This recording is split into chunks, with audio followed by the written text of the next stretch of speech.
Hashtag gig roach. You know who the biggest roach of them all is?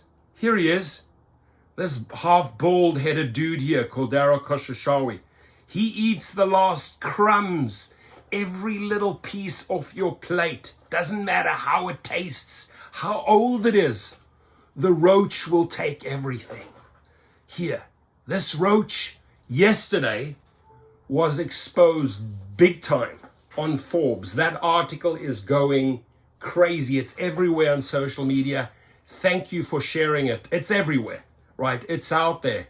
To the point that Forbes actually took the article down. And I'm not surprised, right? This was the screen here, right?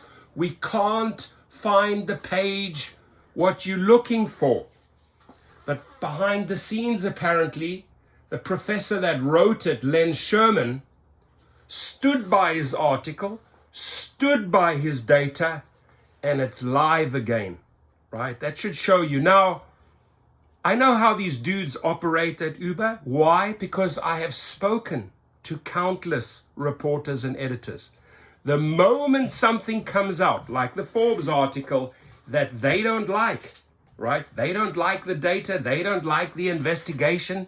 They don't like the people behind these articles, right? That push them out, that make them happen, that actually bring, that shine light on the truth, right? Whereas that other little roach runs off and does his things and steals everything. You know who I'm talking about, right? So the bottom line is, ladies and gentlemen, and again, I have spoken to countless editors and reporters. They say the moment something comes out that the company does not like, or that makes the company look like a fool, or makes Dara look like the cockroach he really is, right? They start threatening. Their legal team starts threatening, and you didn't get your data right, and this and that. Listen, Dara Khosrowshahi, right? There's a few people in this industry and on social media who are not afraid of you, and are not afraid of you investors either, right? I mean, I would, when it comes to street credibility, when it comes to living in the danger zone, I will gladly compare your life to my life, right? If a cat has 15 lives, I've survived them all, right? And you there protected with your 2 million security entourage, right? You at least have people around you. It's people like us that have to be sharp, be aware, right? Because we're obviously pissing on your battery, right? And you don't like it, to the point that you actually had to even get the FBI to call me, right? And I had a long conversation with that FBI agent, who's a former Marine, also like me, a former Army boy, right?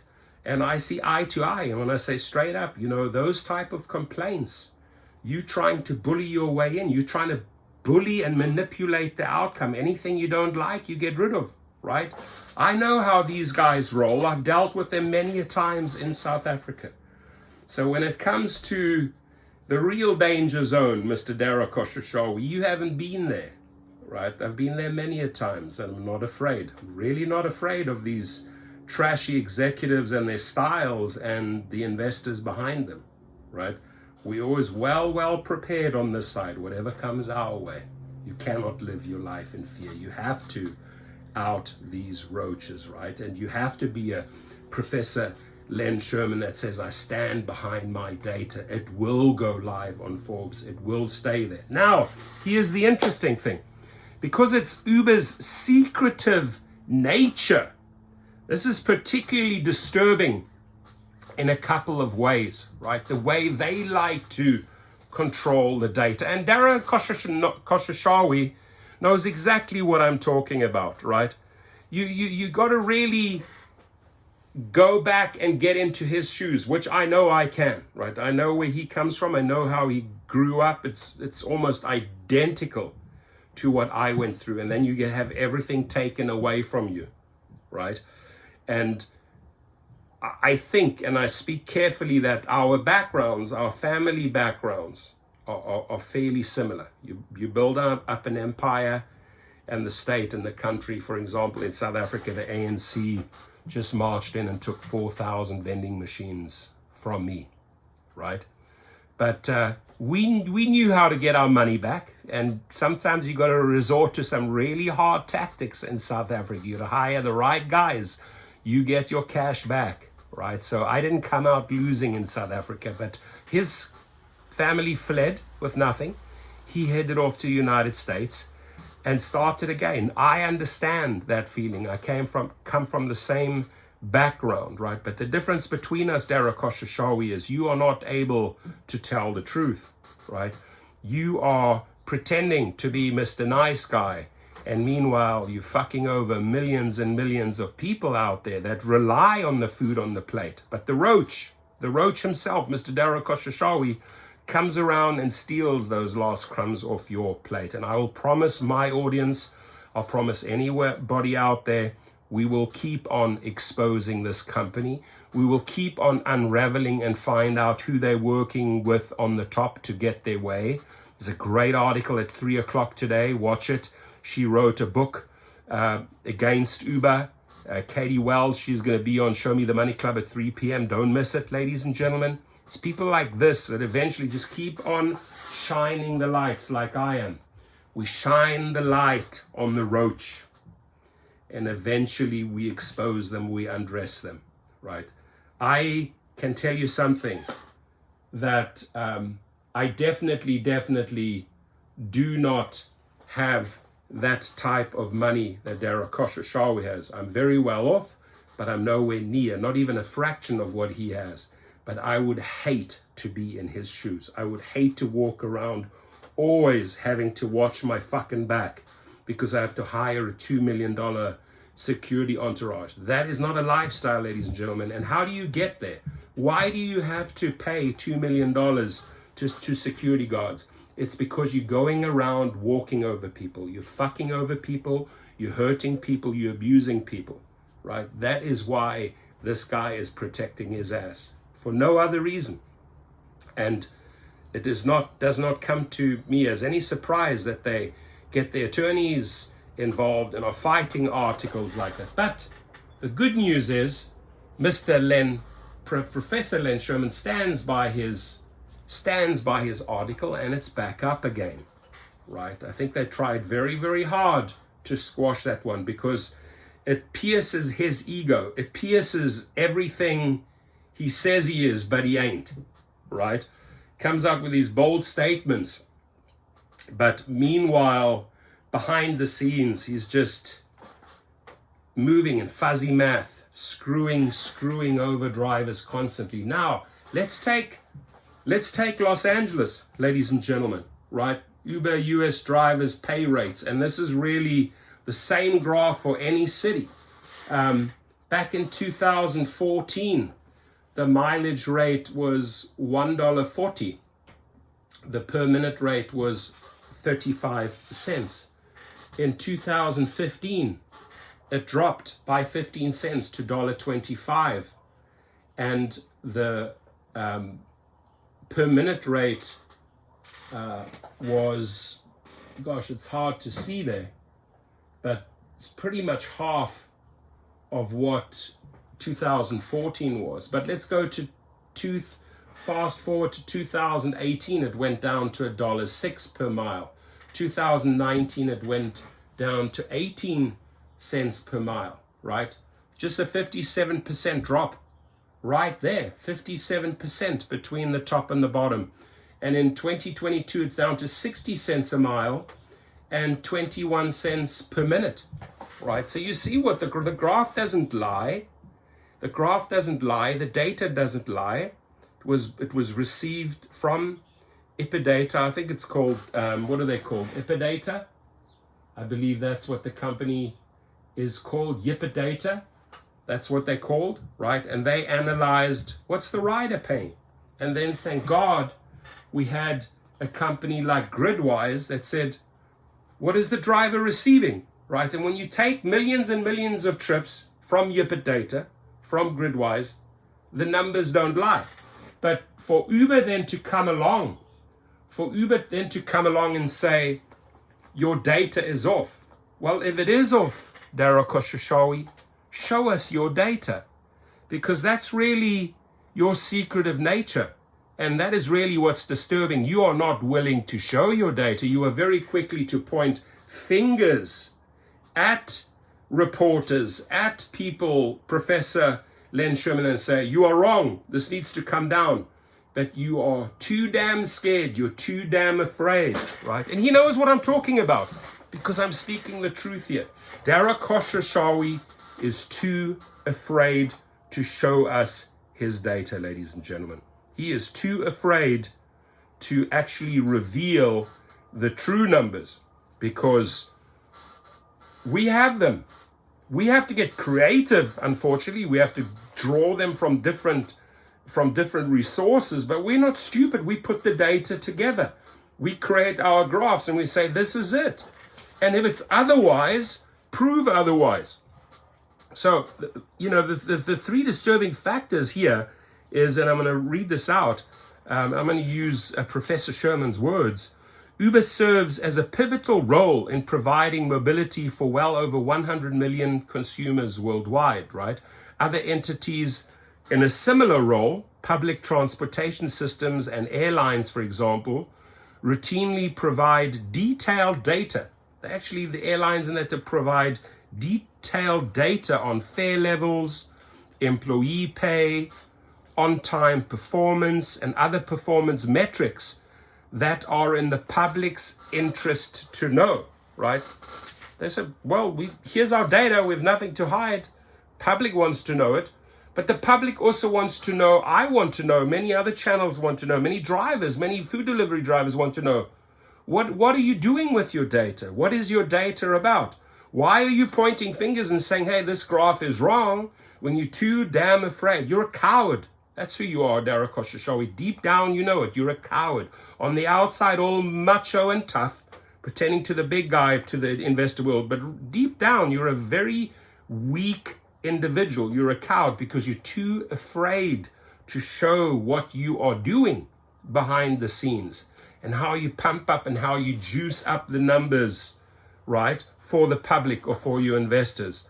It's no wonder that your stock is doing so well. The stock is doing well, let's face it, because of Dara Khosrowshahi, because Dara Khosrowshahi knows how to manipulate data. Because if the real data were out there, ladies and gentlemen, that stock price would look awfully, awfully different, right?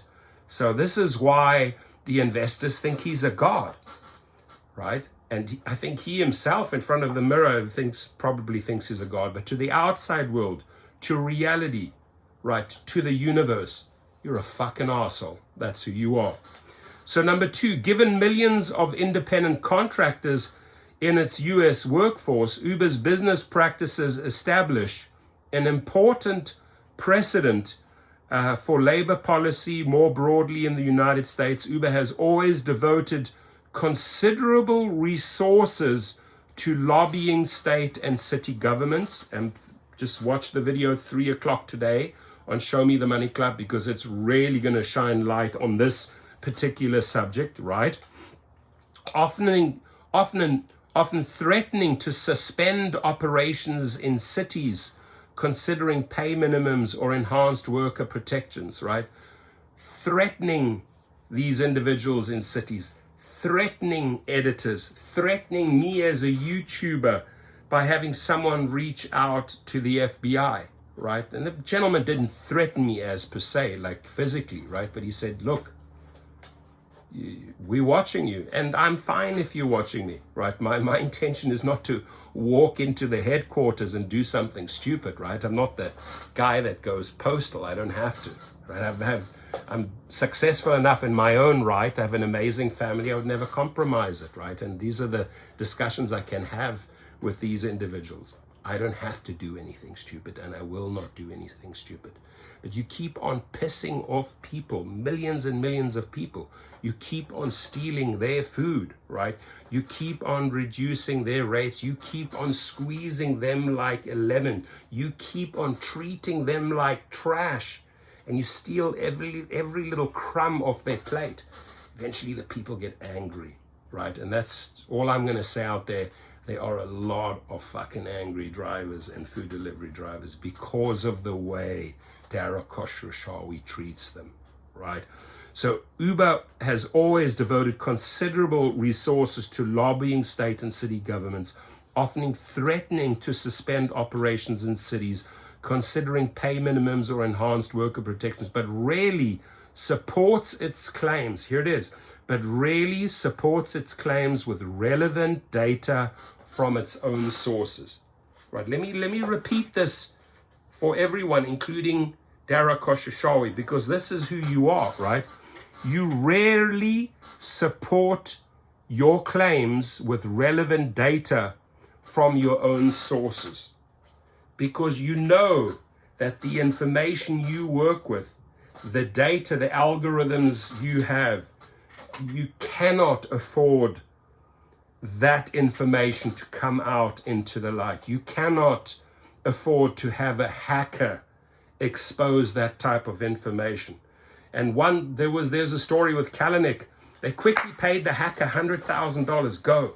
Don't speak, don't reveal, don't publish. Here's $100,000.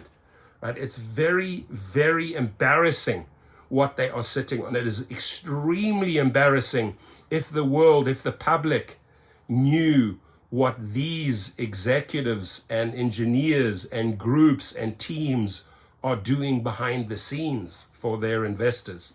And number 3, finally, right, when researchers like Professor Len Sherman provide independent assessments, right? Independent assessments, very simple, right?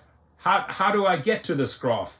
Okay, let me collect all the rider data from GetUpside. You could pay a lot of money for this data, right? Let me go out and pay Gridwise and get the data on the drivers, right? And let me then mix that data, right? And show the world what we have found, what Professor Len Sherman has found. And it is when these researchers like Professor Len Sherman provide these type of independent assessments of Uber's operations based on third-party information, Gridwise, GetUpside data, whatever. What's the other one? I always get it wrong. GetUpside data. Sorry, GetUpside data. Right. So it's when they actually provide independent assessment of Uber's operations based on third-party information, the company predictably always, right, dismisses their validity while refusing to provide a counterfactual rebuttal. Oh, there's your data, and here's our data to prove it is not true. The problem is, ladies and gentlemen, they do not provide their data, right?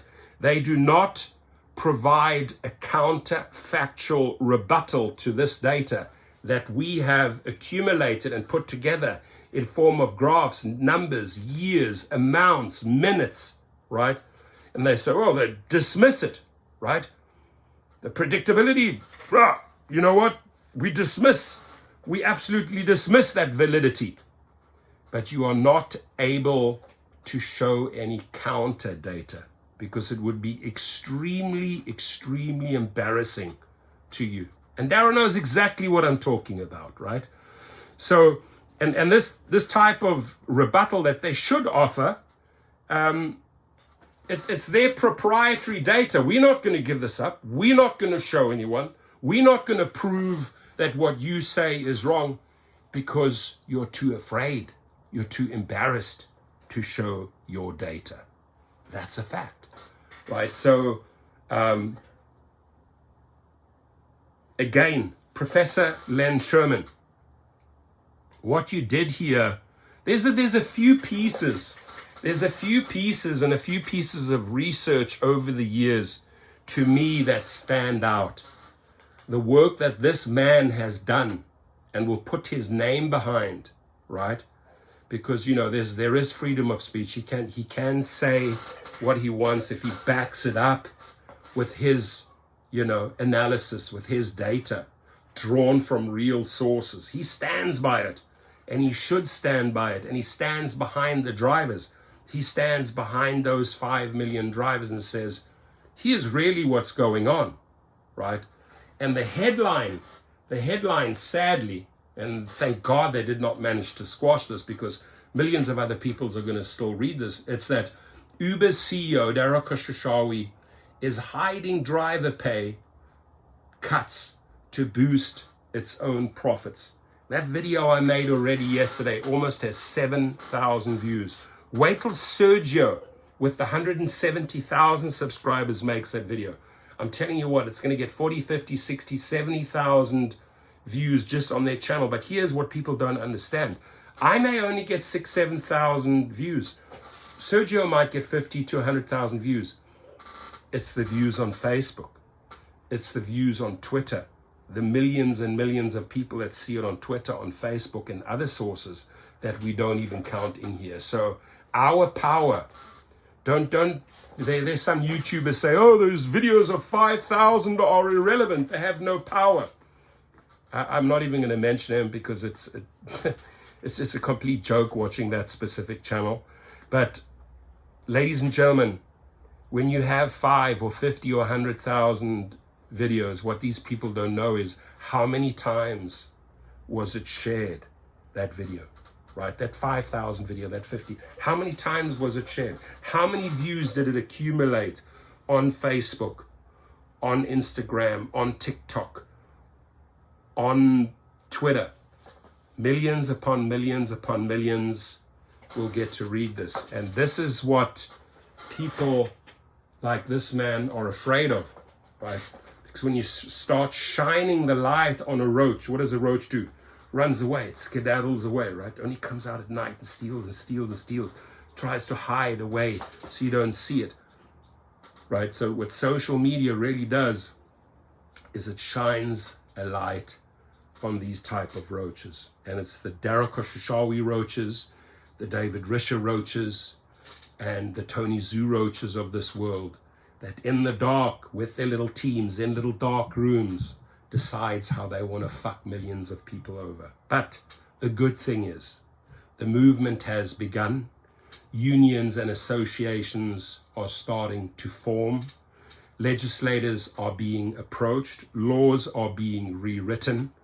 And more the light is being shone on these roaches. And that is what these companies are afraid of. The companies are afraid that the movement, the strikes, the protests, the changes, the legislators are being approached. That is what they're afraid of. They've gotten away from manipulating, buying off, whatever you want to call it, bribing, right? McGahn came out, a whistleblower. And today I'm sure Katie Wells will shine a lot of light on their shenanigans at 3 o'clock. That's what these people are afraid of. These people are afraid that the truth comes out, right? They are afraid of the light that is shone on them. So I have a very strange and weird and particular way of making videos and telling the story. But you know what? Deep down, I understand that the people that watch my videos get it. Right? He has a unique, strange way of telling the story, but I tell the story and I'm not afraid to tell the truth, right? And so I might be a small fish in their pond, but by encouraging drivers, by encouraging food delivery drivers to rise up, to strike, to protest, right? Yesterday, San Jose, by encouraging drivers to share these articles, these Forbes articles across all platforms. That is how we, the drivers, the gig workers, inject truth, create the counterbalance. I hope we get true leadership one day. I hope we get a leader in these various companies. I'm not saying David Risher is a bad guy. He doesn't have an evil heart, an evil mind. He doesn't. This man has an evil heart and an evil mind. Tony Zhu has an evil heart and an evil mind. David Risher is quite a soft guy. He's from the non-profit world. That's where he needs to go back to, right? But he too needs to be replaced. We need true leaders that want to lead and be ethical and be willing to reveal their data and be willing to have a relationship with their workforce. These guys are unable to do it, ladies and gentlemen, and we need to keep on fighting, right? So throw those hooks, throw those jabs, deliver those uppercuts, whatever you need to do, bite, scratch, knock out, strangle, whatever you need to do to get the truth out, do it, right? Do it, right? It's like an MMA game. All rules, everything's on the table. Whether you knock the guy in the face with your elbow, whatever it takes to get them tap out on the canvas, that is what we need to do, right? We need to go in with a brawler mentality. We need to go in with a pit bull mentality. We need to lock in. We need to lock in and expose and expose and expose, and we have to be relentless, right? And these unions, these associations need to be relentless. Don't be afraid. Don't back up. Don't back off. Go forward. Go forward. Squeeze, squeeze until we get all the cheese, right? Your comments, please.